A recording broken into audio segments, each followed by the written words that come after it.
BNP সব সময় জনগণের কথা ভাবেন, বিএনপি সব সময় জনগণের পক্ষে থাকেন।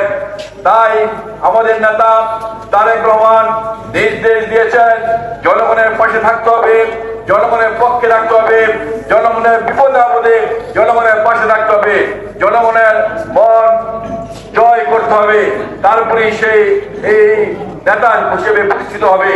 তারই লক্ষ্যে বাংলাদেশে গ্রামগঞ্জ সহ বিএনপির প্রতিটা নেতাকর্মী তারেক রহমানের নির্দেশে জনগণের সেবা করার জন্য কাজ করছেন।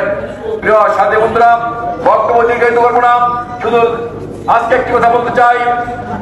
গত 16 বছর যারা জোর করে ক্ষমতায় ছিলেন, বিনা ভোটে ক্ষমতায় ছিলেন, তারা ছাত্র জনতার আন্দোলনের মুখে এদেশ থেকে পালিয়ে ভারতে অবস্থান করছেন।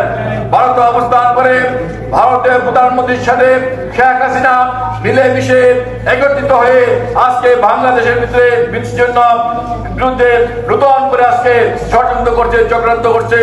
বাংলাদেশের বর্তমান সরকারকে নস্যাৎ করার জন্য, বাংলাদেশের গণতন্ত্রকে নস্যাৎ করার জন্য, বাংলাদেশের স্বাধীনতা সার্বভৌমত্ব নস্যাৎ করার জন্য আজকে কাজ করছে।